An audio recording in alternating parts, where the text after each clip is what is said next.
Hey, welcome to Graphic Policy Television, GPTV. I'm Brett, and my hands is the DC Multiverse Grifter figure from McFarlane Toys. Now, we don't do tons of coverage of McFarlane Toys. I just kind of pick some figures here and there that I like. And Grifter is a character that, I just enjoyed from throughout the years. I mean, introduction way back in the day with Wildcats and DC doing some interesting stuff with the character. I just wanted the figures, what it comes down to. Alright, going through, we of course get a little card, and we get the base for the figure. Pretty basic stuff with it. So the one thing I will say right away with this is I'm getting it out of its packaging is the accessories. The accessories are a little weird for the character. I mean, Grifter, when I think of it, I think of a gun-toting badass.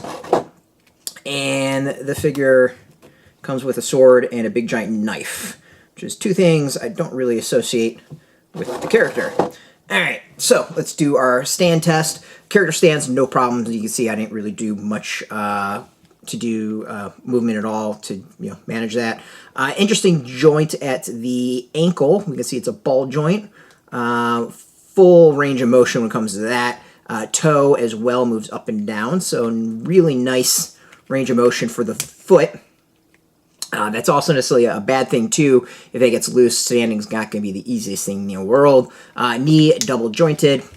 Upper thigh does not have any movement, it looks like. Hip, decent amount of movement, but it is restricted, it feels like a little bit, due to the jacket and some of the design on the character. So the leg going up is not super high, and going back not super far with that. Waist, we got some decent movement at the waist. Back and forth, some good movement, a little bit of movement there. Arm swivel, back and forth, no problem. The upper shoulder, we got a joint there. We can see the figure already came with the arm bent. The elbow is double jointed, and let's see here, the wrist. Looks like there's a little bit movement up and down, but not side to side, it looks like.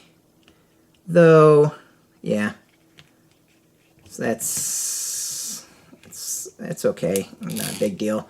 Head, side to side, a little bit back and forth as well. The details on the figure are really, really nice. I thought the figure looked cool when I purchased it, but getting it out of the package and actually looking at it, it is way more impressive than I initially thought when just kind of seeing it. This is actually one that the details sells it.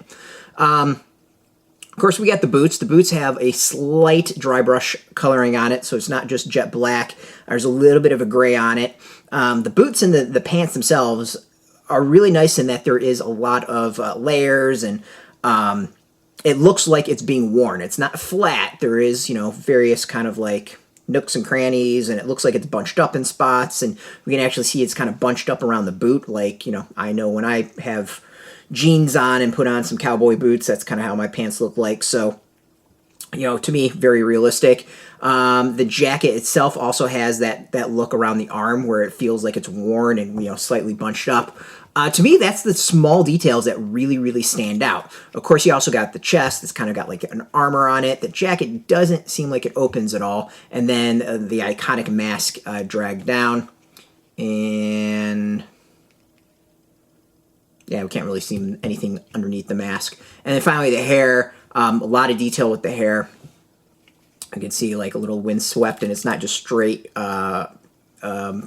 There's a little bit of brown into it, giving it some depth as well. So I think overall, like, we get a lot of layers with the clothes. The clothes look very kind of, I would say, realistic and worn in a good way. Like, this is all very, very good thing.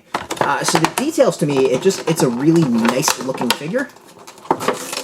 This one doesn't blow me away as far as accessories or any of that, but it looks nice, if that makes sense. It feels like it's a really good rendition and version of the character, but this isn't something that's going to, like, really like sell anything. If it was part of like a package with Zealots and maybe the other Wildcats, that would be really, really cool. Or like a 2-pack with maybe versus Batman would be really cool as well. The other, again, I think the big issue for me is the lack of guns.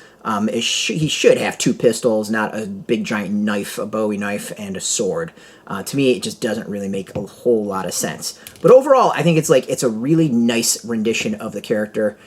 So, I mean, if you're a fan of the character, I think it's well worth picking up. It's just a nice figure, good detail. You should be able to get this now out in stores.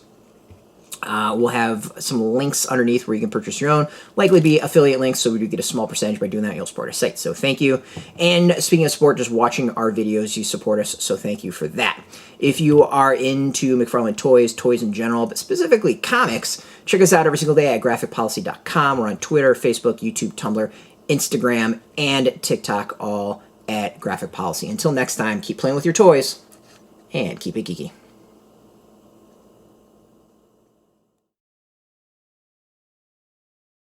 Hey, thanks for watching the previous video from Graphic Policy Television. Just by watching, you help support our site. Thank you so much. Now, if you're watching these videos, you probably care about geeky things like movies, television, comic books, toys, games, video games, you name it. You can go and subscribe right now to our YouTube channel to stay in touch and catch all the new videos, or check out our website at graphicpolicy.com. There's a nice link on this end of the video. But as always, thank you for watching. Keep on rocking and keep it geeky.